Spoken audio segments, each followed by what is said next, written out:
Добро вечер, почитувани, следува нов економски магазин на Алсат. Јас сум Иле Петревски, а вечерва ќе дебатираме за најчувствителната тема од која стравуваат сите. Како да се помине зимата во време на енергетска криза? Можат ли домашните енергетски капацитети да работат во полна паре, а без да се случат хаварии во системот?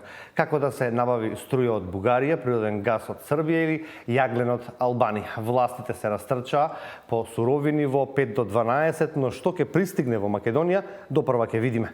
Во студиото на Алсат одговор на овие дилеми вечерва бараме од Марко Бислимовски, председател на Регулаторната комисија за енергетика. Добро вечер. Добро вечер. Орце Симов, подпредседател на Сојузот на стопански комори. Добро вечер и за вас. И Виктор Андонов, советник за енергетика на премиерот во владата. Добро вечер. Ке почнеме со она што е прво и главно прашање, од она што излезе информација пред неколку дена, и тоа не било кој туку од првиот човек на државните електрани, дека е можно зголемување на цената на електричната енергија за граѓаните по нова година. Тоа е нешто што ги засега сите граѓани. Можеме да очекуваме, реално ќе биде тоа, и колкаво би било зголемувањето сега во едно вакво време? Најнапред треба да се обезбедат сите ресурси кои што се потребни за производство на електрична енергија и производството на електрична енергија да се качи на далеко повисоко ниво отколку што беше во изминатата година. Според најавите и од ЕСМ, тоа е веќе за очекување, дека најавите се некаде дека ќе имаме годишно производство од 4 милиарди киловат часови. Добро. И врз основа на тоа, како и случувањата на пазарот на електрична енергија, дали ќе има потреби од увоз, дали ќе нема потреби од дополнителен увоз за потребите на регулираниот пазар, ќе видиме. Во суштина, Регулаторната комисија за енергетика од 2019 повеќе не определува цената на ЕСМ, туку ЕСМ сам со одлука на влада утврдува цена со која што се јавува на тендерот на Евана Холм. Така да мислам дека е сега прерано за да збориме за било какви промени на цената на електричната енергија на регулираниот пазар, имајќи во предвид дека сега треба да го видиме и искуството од примената на блоковите. Тие податоци сега што ги имаме првично за месец јули, за месец август, покажува дека блоковите се прифатени од потрошувачите и ја намалуваат својата потрошувачка. Тоа дополнително ќе му овозможи на ЕСМ да има и вишоци на електрична енергија, кои што би ги продавал преку својата компанија за продажба, ЕСМ продажба и на слободниот пазар по цени кои што би биле, да речеме, поразумни и пониски отколку што се тие во моментов кои што се носат кои што ги имаат потрошувачите преку нивните снабдувачи. Најголем дел од нив се поврзани со цената на берзата во Унгарија, Хупекс. Така да не би зборил сега за било каква потреба од поскапување на цената на електрична енергија. Во изминатиот период Регулаторната комисија за енергетика ги покачуваше цените на електрична енергија и сега мислам да видиме до кај сме, што сме. Имаме нов концепт на примена на блоковска структура на потрошувачка кај домаќинствата, па понатака ќе видиме. Она што е битно и што сакаме ексклузивно да кажам во вашата емисија, дека заедно со Електротехничкиот факултет, како што работевме на воведување на блокови за домаќинствата, почнавме првични анализи за можноста за воведување на блокови и кај малите потрошувачи со цел на некој начин и кај нив да го ублажиме ударот од високите цени. Така да ќе се прават првични анализи и понатака како што транспарентно известувавме за воведувањето на блоковите кај домаќинствата, така за сите резултати од овие анализи ќе известуваме јавноста. Што треба да се случи за да нема зголемување? Дали може да ми кажете? Производството на државните електрани или пак да се намали цената на светските берзи? Значи тоа што е кажано е дека и што е планирано дека целокупните потреби на регулираниот пазар, тоа е на домаќинствата и на малите потрошувачи, до крајот на 2022 ќе ги обезбеди ЕСМ и предпоставувам дека и таа обврска прво да видиме дали ќе ја превземе во 2023. Така. Доколку ја превземе таа обврска, тоа ја релаксира цената, бидејќи немаме потреба од увоз на електрична енергија, имајќи во предвид дека цената на ЕСМ со која што се јавува на тендерот на Евана Хоум е 48 евра за мегават час, а цените на берзите се 400-500, сега има некој условно кажано пат. Ако може да се каже пат, дека е 380 евра за мегават час. Дополнително ЕСМ обезбеди загуби на електрична енергија, технички загуби во дистрибутивната мрежа, по цена од 143 евра за мегават час и кај МЕПСу исто така ги обезбеди загубите по цена од 220 евра за мегават час. Така да треба, за да остане во рамките на исто цената, треба горе-доле со истите цени да се калкулира. Може би нешто повеќе за Евана Хоум, нешто помалце за електродистрибуција, но за да се исполни услово да нема зголемување на цената на електричната енергија е да немаме потреба од увоз на електрична енергија, бидејќи таму цените се екстремни. За жал ние во првите 6 месеци од годината заради голем број на компании, да речем и одредени општини кои се враќа на регулираниот пазар, имавме непланиран увоз од 30 милиони евра на регулираниот пазар на електрична енергија. Она што го имам до сега како информација е дека од 1 јули до сега не е правен увоз од страна на универзалниот снабдувач. Значи, сите тие работи треба да ги видиме како ќе завршат годинава, па понатака ќе се носат соодветни одлуки. Искрено јас, после толку поскапување, треба да видиме до кај сме, што се случува, така да ќе зборуваме тоа, апсолутно ќе известуваме јавноста за што ќе се случува и по 1 јануари. Сега за сега, до 31 декември, нема да има промени на цената на електричната енергија за регулираниот пазар. Овие блок тарифи кои што ги најави председателот на регулаторната ќе завршат некаква работа во компаниите. Првично ова да го разгледаме сега што го најави ексклузивно Мислимовски. Компаниите што се на слободен пазар, тие ја купуваат електричната енергија од берза. За микро и малите, тие што се на регулиран пазар, во моментот они плаќаат 224 евра мегават час излегува за набавка на електрична енергија, уште 55 евра мрежарина, тоа се 279 евра мегават час. Значи, тоа е можеби највисока цена за електричната енергија во регионот и сега зависи тие блок тарифи, доколку сигурно ќе бидат други нивоата, нема да бидат како на домаќинствата. Доколку има неколку нивои, доколку за помалите компании се намали цената, доколку тоа би одговарало за компаниите доколку може да ја набавуваат цената на електричната енергија со тие блок тарифи за пониска сума, доколку е повисока сумата, нема да одговара. Зависи што се планира во тие блок тарифи. Инаку нашите компании работат и функционираат во опкружување во кое што има повеќе земји, повеќе држави.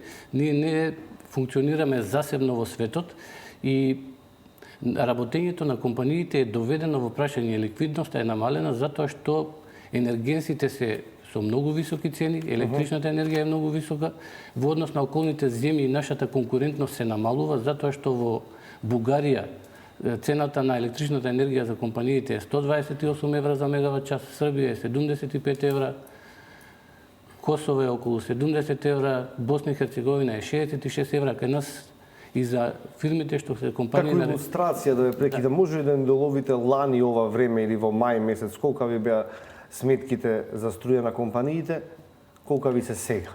Знам дека има и помала потрошувачка електрична енергија, меѓутоа сметките се далеку повисоки од лани. За тие компании што се на регулираниот пазар, цената е сега 3 до 4 пати повисока од колку што била пред година и пол, а за тие што се на слободен пазар, цената може би 10 до 15 пати повисока, затоа што пред година и пол, пред да почне енергетската криза, мегават час беше околу 40 евра, а сега се движи веќе 500-600 па и повеќе. Така да, одливот на средства од компаниите и нивната ликвидност се намалува по основ на зголемени трошоци за енергенси, особено и тоа што гасот има екстремно високи цени од најмалку 15-16 пати повисока цена од што имал пред година, година и пол. Пред 18 месеци цената на 1000 метри кубни газ беше под $200, а сега се движи над $3000 со најави дека може да отиде и 5000. Значи сите овие параметри се толку екстремни што никој не може да го планира и не може да се прилагоди работењето на компаниите на овие високи цени. Решението владата го бара во увоз на електрична енергија од Бугарија. Вие, господин Донов, сте дел од преговарачкиот тим, работната група која што договара електрична енергија во Бугарија. Јавноста малку знае што се дебатира, што се договара. Министрите, владата не соопштува кои се исходите од средбите, барем така беше на последните две.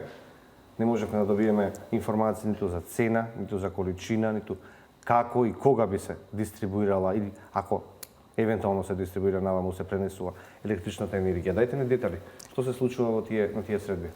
Мислам дека министерот за економија беше доволно транспарентен во последните 2 недели и тој на неколку своји јавни настапи мислам дека објасни кои се начините на кои се разговара со државите и со која држава за што се разговара.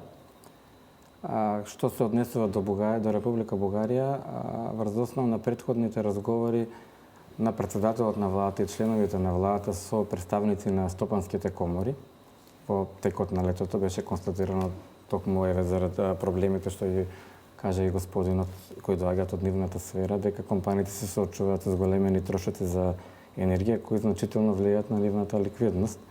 На таквите состаноци беше разговарано за некаква цена која би била прифатлива за компаниите, која може да се поднесе, а да не одат во големи загуби. И врз на тие разговори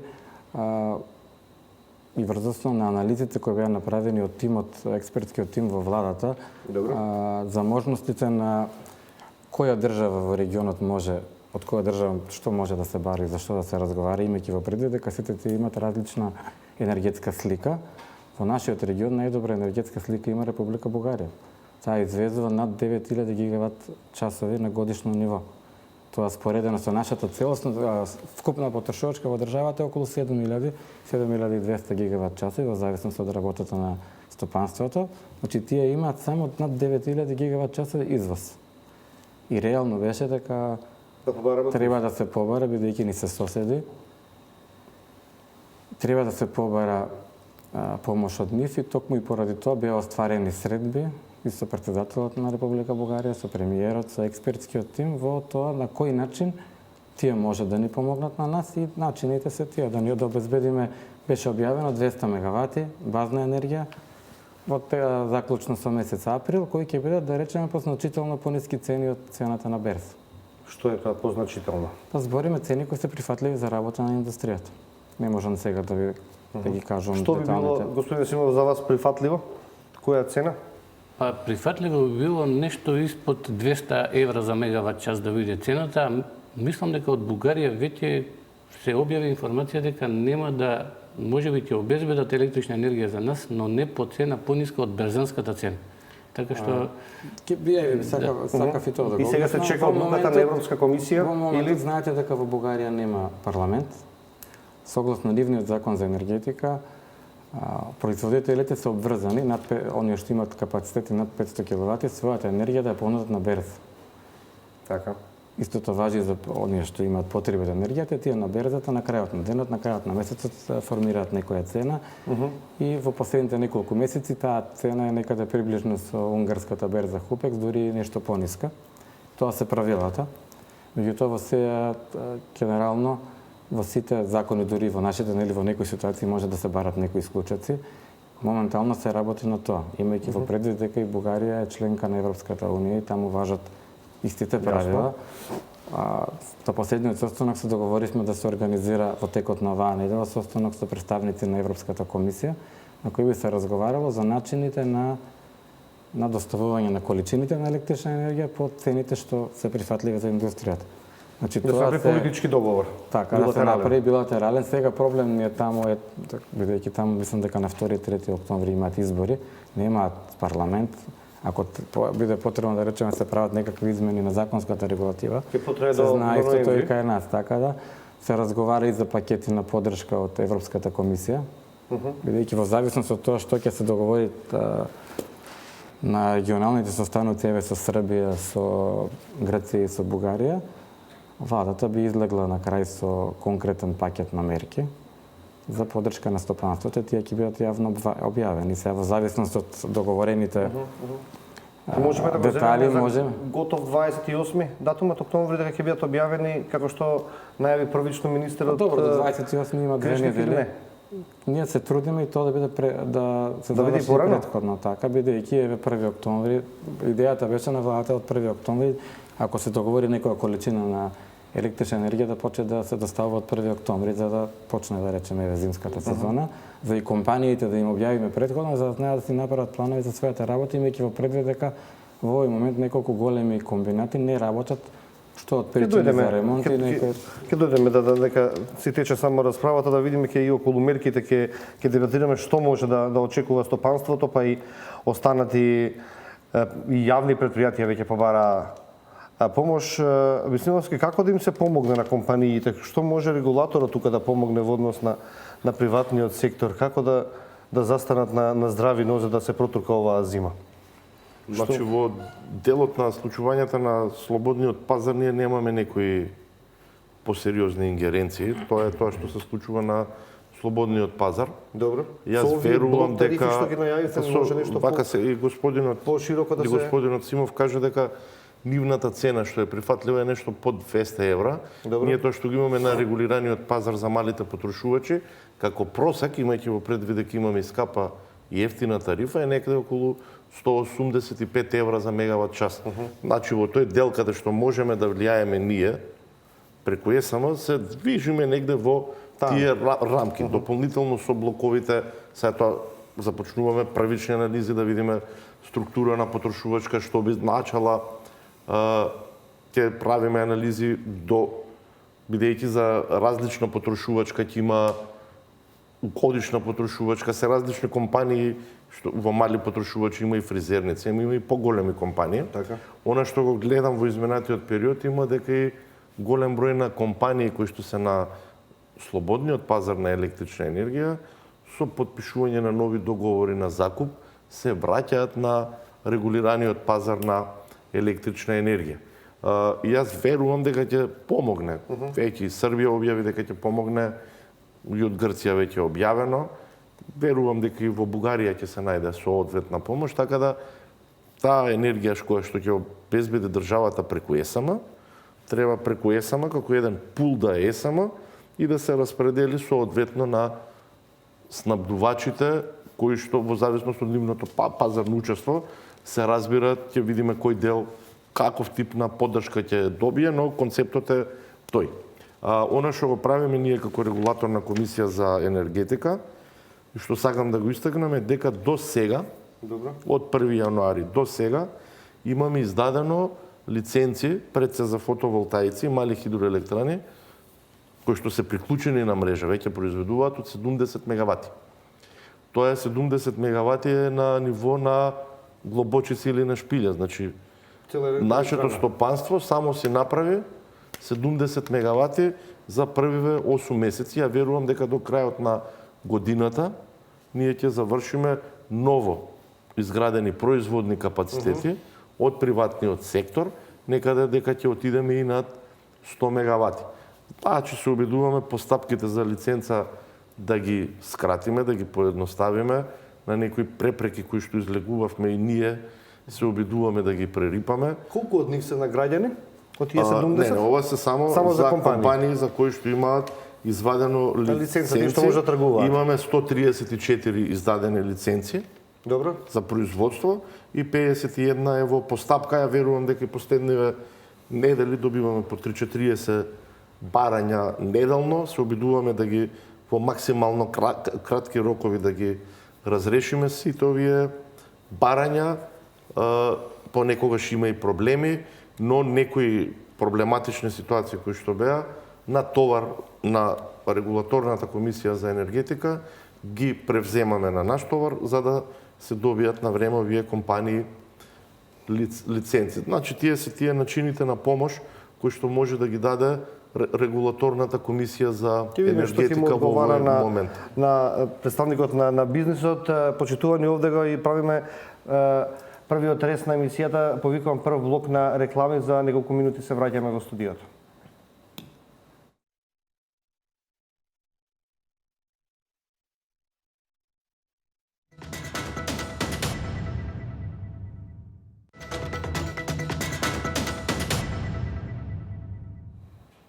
Назад сме во студиото, тема е енергетската криза, она што најмногу ги засега граѓаните, компаниите. Марко Бислимовски, председател на Регулаторната комисија за енергетика, Виктор Андонов, советник на премиерот за енергетика и Орце Симов, подпредседател на Сојузот на стопански комори. Господин Симов, продолжувам со вас.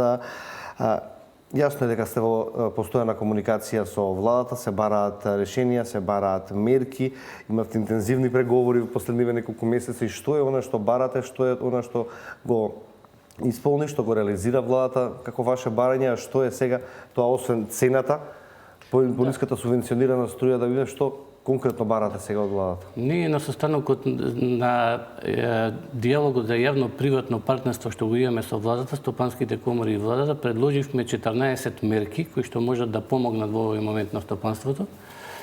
Од тие мерки се да се една од мерките беше да се ограничи маржата на трговците со електрична енергија и таа мерка е прифатена од владата. Останатите мерки се да се поедностават процедурите за поставување на фотоволтаични системи, максимално да се постават тие процедури, максимално да се забрза поставувањето и инсталацијата на такви капацитети за производство на енергија, затоа што ние сега за некои посуштински решенија во делот на енергетиката немаме време, бидејќи стратешки објекти и капацитети во енергетиката градењето трае по неколку десетици години. Сега што можеме нешто брзо да направиме е да се поедностават процедурите за фотоволтаици и кај домаќинствата и кај компаниите, да се скратат непотребните документи и тоа брзо и постапки, тоа многу брзо да може да се направи. Тука и регулаторна комисија може многу да помогне, затоа што и кај нив има огромен број на документи кои што многу од нив се и неесенцијални, непотребни, може да се избришат. Потоа бараме една од мерките да нема ДДВ, да се укине ДДВ-то на потребната опрема за инсталација на фотоволтаични системи. Бараме ЕСМ да го зголеми производството, максимално што може да го зголеми производството и тоа зголемено производство од домашниот државен капацитет кој што има производна цена многу пониска од берзанската цена, да се овозможи таа енергија на некој начин по многу пониски цени од сегашните цени да дојде до стопанството.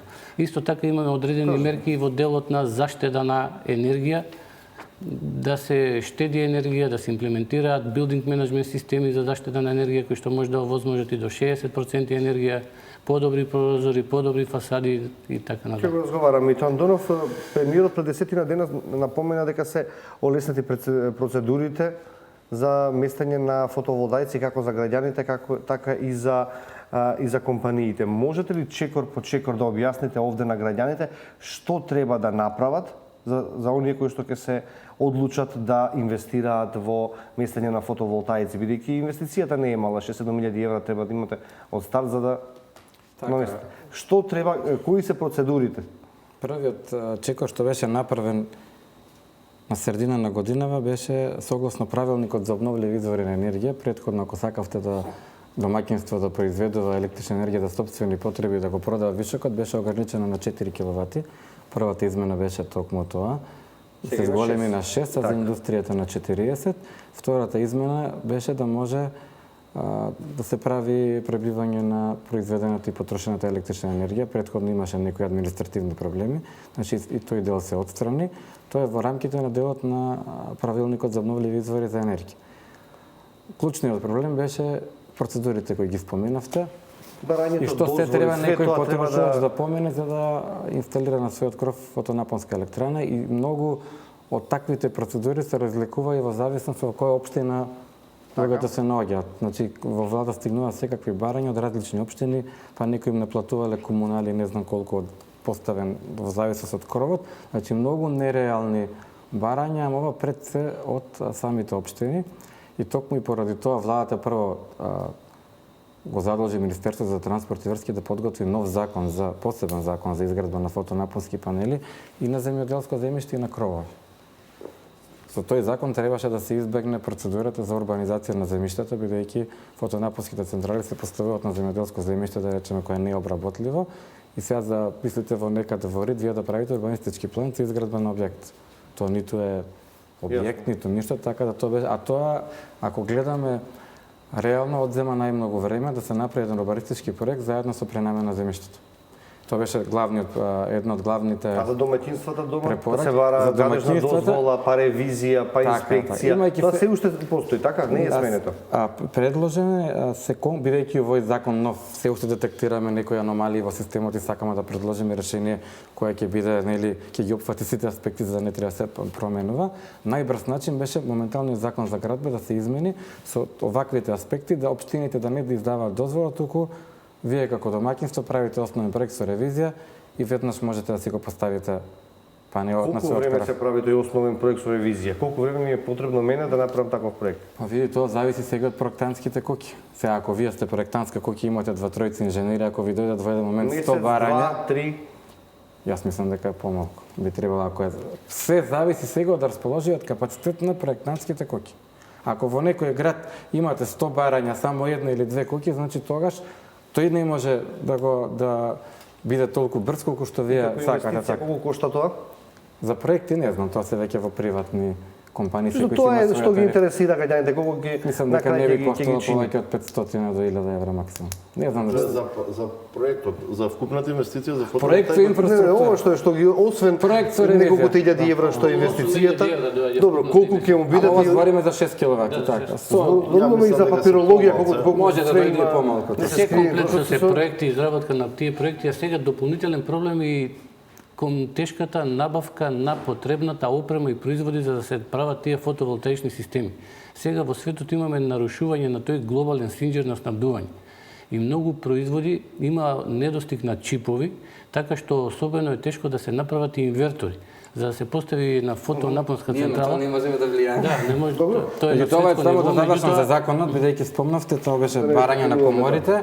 Законот е веќе се разгледува на комисија во парламент.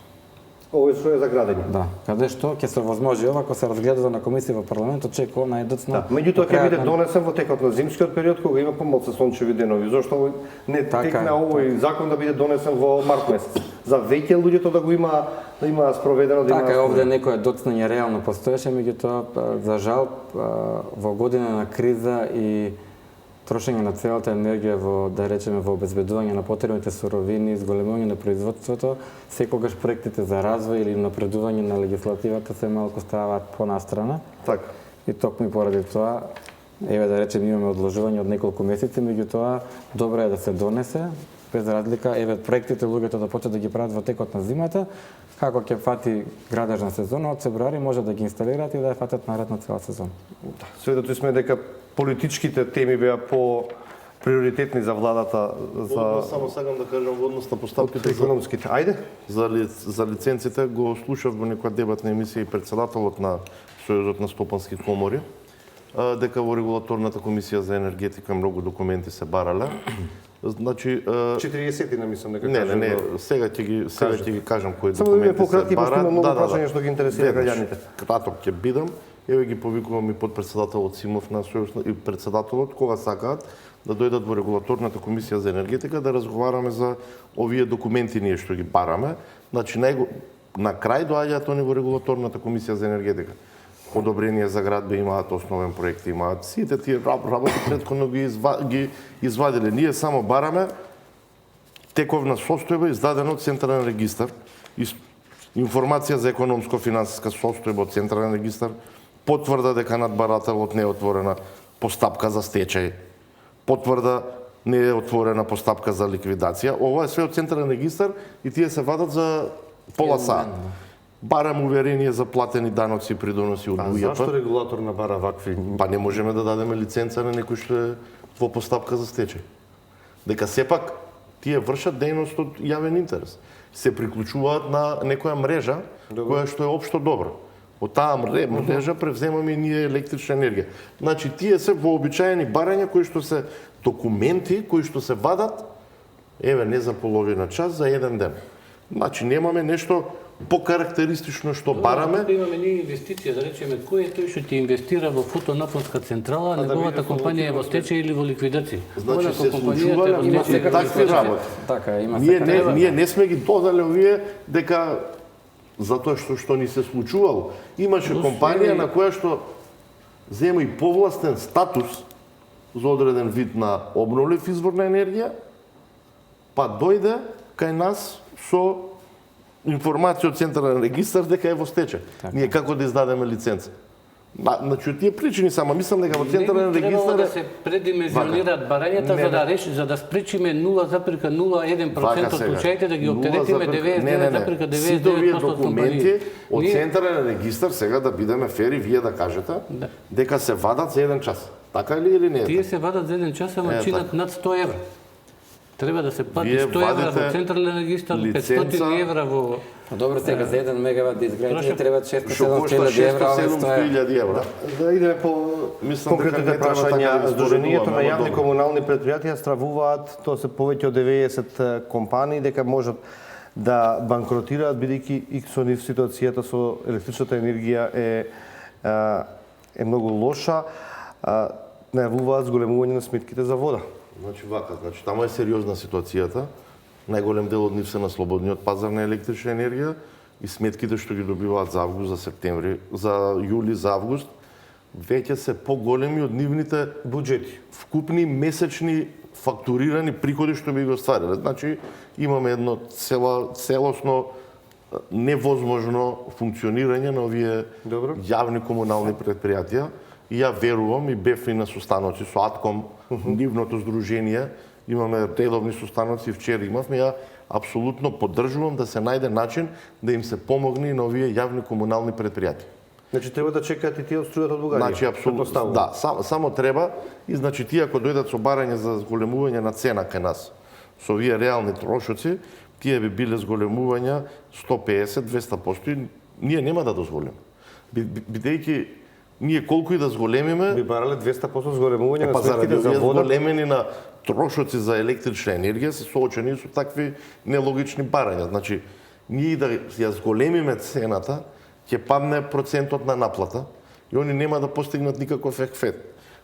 Парите што ги собираат пак ќе бидат толку, Истите, затоа што а пола нема да проблемот плаќаат. останал и заради тоа треба да се најде начин да им се помогне од една страна, но и од друга страна треба и јавните комунални предпријатија, веќе од нив некои превзема, да си ја подобрат својата ефикасност. Сега, едно јавно комунално предпријатие имаат реален проблем со вработени и уште поголем проблем е едно решение, бидејќи регулаторната комисија за енергетика сега определува минимална и максимална цена и ја враќа назад во јавното комунално предпријатие, потоа помеѓу минималната и максималната цена, Советот на општината треба да определи цената која што ја плаќаат граѓаните.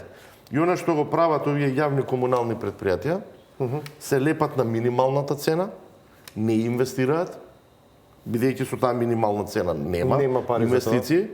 Просечно во државата загуби на вода ни се 65%, што е нешто неверојатно, како да викам, 65% е катастрофа. Значи, вие треба да идете на пазар да купите кило јаболки, да ги платите кило јаболки, дома да се вратите со 300 грама. Значи, едноставно нема логика. Значи, и јавните комунални предпријатија треба да работат на намалување на овие загуби.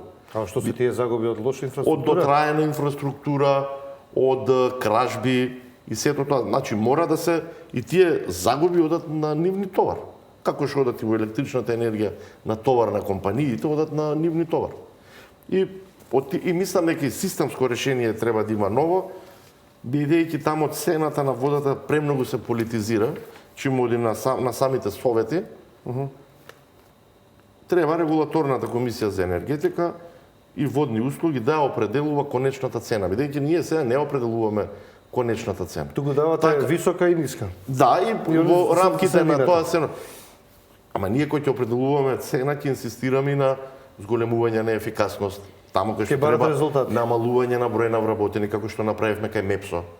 Значи ќе имаме повеќе механизми Симо, пред да ви дадам збор да го прашам Ијан Донов околу ова, проблемот го знаете за јавните предпријатија, ќе се преговарали делот електрична енергија што ќе се договори во Бугарија да биде за нив? Тој проблем го имаат сите, и државните предпријатија, државните акционерски друштва, државните јавни предпријатија, значи сите се соочуваат со ова, државните институции.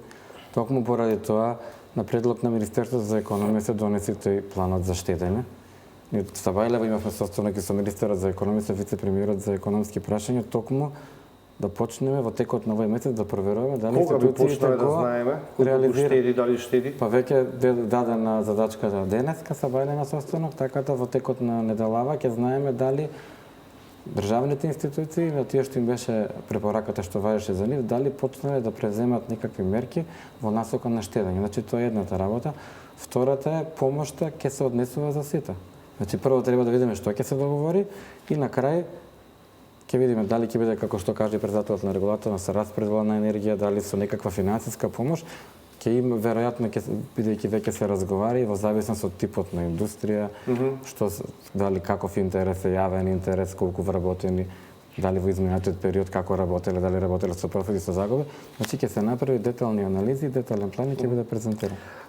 Симов, сите бараат сега помош од државата, но на некој начин ќе мора да бидеме феди како општество.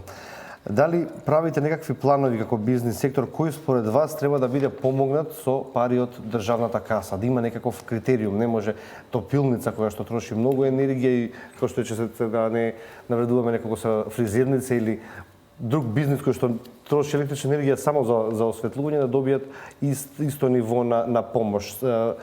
Дали бизнис секторот разговара меѓу себе во однос на она што се нуди како мерка што се бара од државата? Штети кај нас во државата ќе има. Ние како заедница составена од граѓани, компании, државни институции и така натаму ќе имаме одлив на средства по основ на набавка на енергенси затоа што сме сиромашни со енергија, а земјите кои што произведуваат енергија кај нив ќе имат зголемени приходи. Тоа веќе се и покажа. Ние првата половина на 2022 година Арамко објави резултати Саудиска Арабија, државната компанија за нафта и газ, дека има рекордни приходи од 89 милиарди долари. Лани објавија првата половина на 2021 47 милиарди долари. Ланските беа рекордни, овие сега се дуплирани. Газпром рускиот не приход, него чиста добивка има за првата половина од 2022 година 41,75 милиарди долари. Значи нивните економии ќе добиваат средства, од нашите економии, од нашата средина ќе се одлеваат средствата затоа што ние немаме енергенси. Нафта и газ, знаеме дека немаме тоа, не можеме да произведеме. Кој треба според вас да добие помош од државата? За сите секако ќе нема пари. Сега критериум треба за барање прилично помош. Тешка за компаниите, како што слушнавме и за државните институции, за локалната самоуправа имаат големени трошоци за набавка на енергија, уште покомплицирана ситуацијата е кај компаниите, така што сите ние треба да настојуваме да го спасиме стопанството, да донесеме такви мерки кои што ќе овозможат ние оптимално и со најмали штети да ја поминеме оваа криза, да опстане стопанството, а тоа понатаму преку работа да генерира бруто домашен производ, да плаќа даноци и некој начин да опстане државата. Сега неблагодарно тука мораме да се, доколку имаме ограничени средства, треба да се види компании кои што да речеме кои што успеваат да работат и покрај овие високи цени на енергенси се уште профитабилно да работат, можеби они не треба или треба да добијат помало помош. Кај компаниите кај кои што веќе приходите се помали од расходите, значи кај нив веќе се јавува загуба, треба да добијат помош, треба да се направи некаков оптимален план кој да се финансира, кој не. Меѓутоа клучно е во оваа ситуација да опстане стопанството, затоа што ако стопанството не опстане, ние сега ако ги затвориме компаниите, не можеме туку така после 6 месеци да ги отвориме. Прво можете нема работници, друго можеби тие производи и услуги што ги даваат овие компании, пазарот ќе го заземе некој друг и ние не можеме туку така да се вратиме на пазарот. Значи многу битно е сега ние да можеме да произведеме што е можно повеќе електрична енергија, да се олеснат процедурите, компаниите, да им се намалат трошоците за електричната енергија. Во овој дел само ја прекинам, тука имаме обврска кон спонзорите околу производството на електричната енергија од домашните капацитети, но и планот за мерките кон стопанството и кон граѓаните од страна на владата. Одиме по вториот блок на реклами.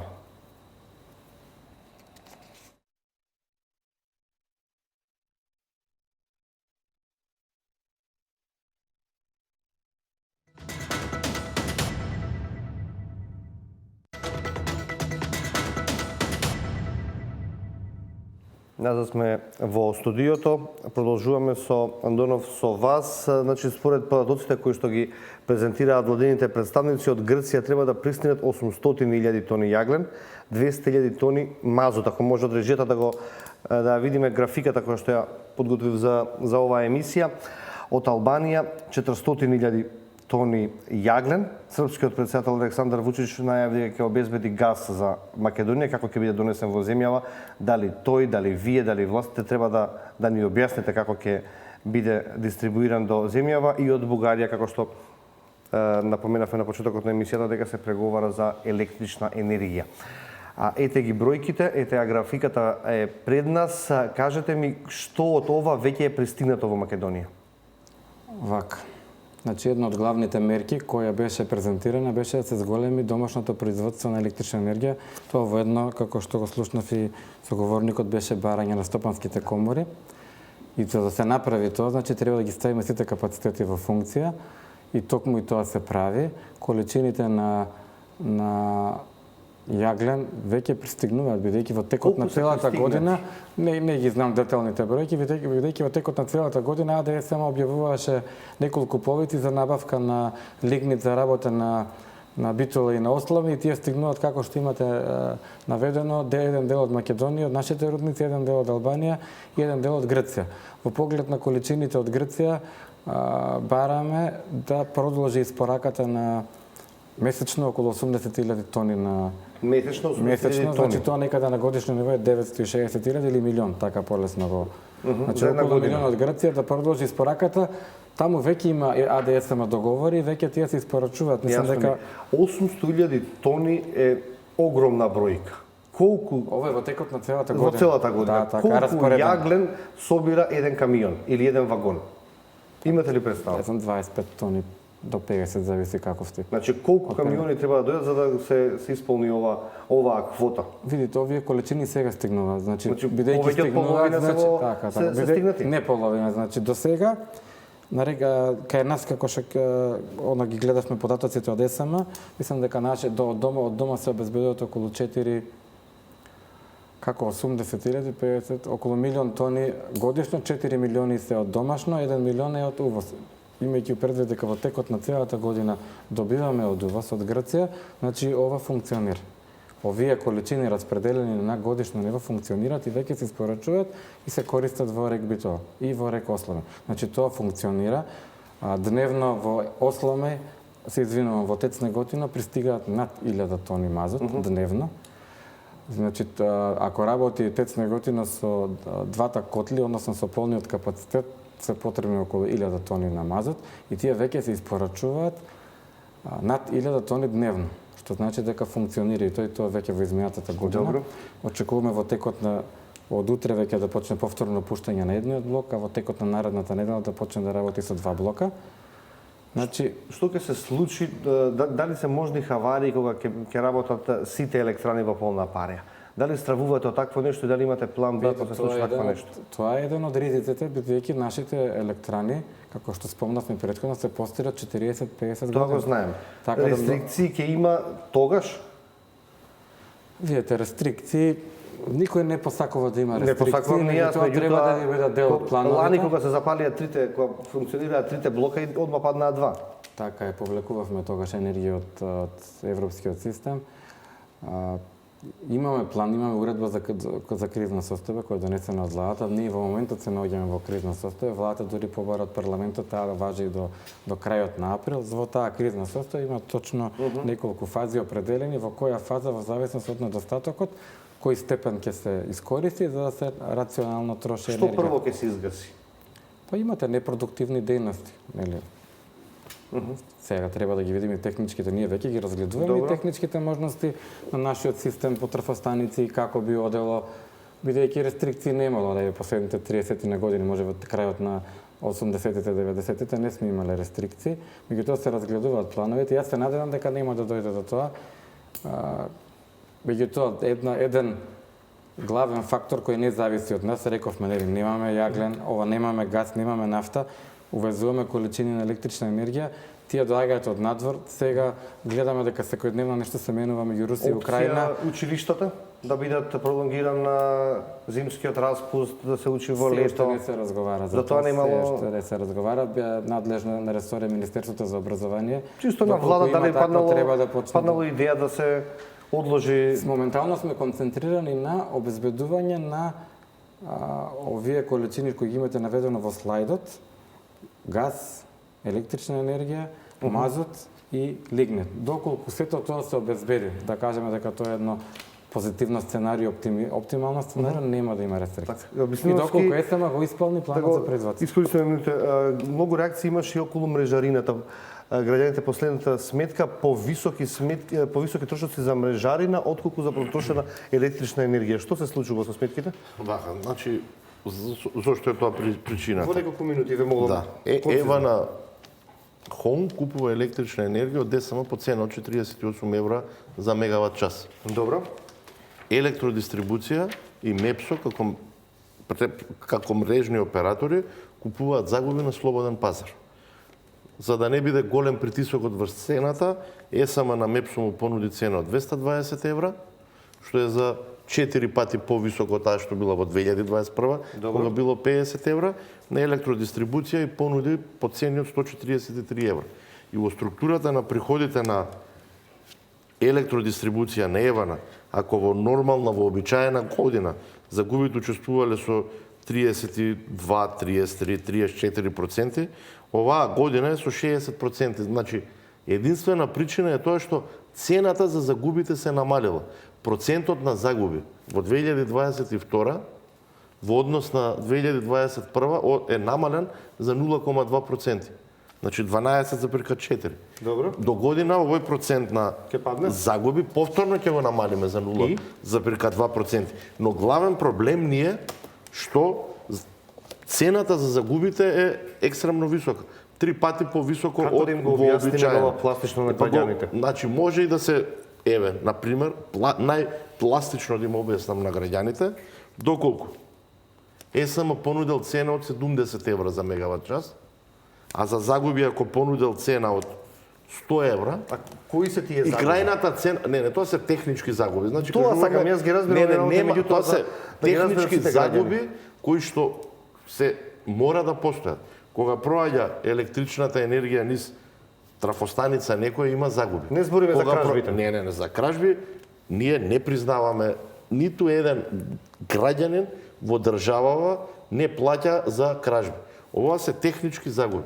Има и студија на електротехнички факултет која што е правена пред неколку години и кажуваат колку се техничките загуби. Тие во зависност од период што се зема, дури има периоди кога си 16,5% како технички загуби. Ние, граѓаните, плаќаат во цената, оваа година 12,4% технички загуби. Добро, морам да го прашам, господин Симов, ќе ви доставам вас простор понатаму, меѓутоа имам уште 2 минути околу мерките што треба да ги донесе владата. Што подготвува, кажете ни во оваа емисија, владата во однос на мерките за граѓаните и за компаниите?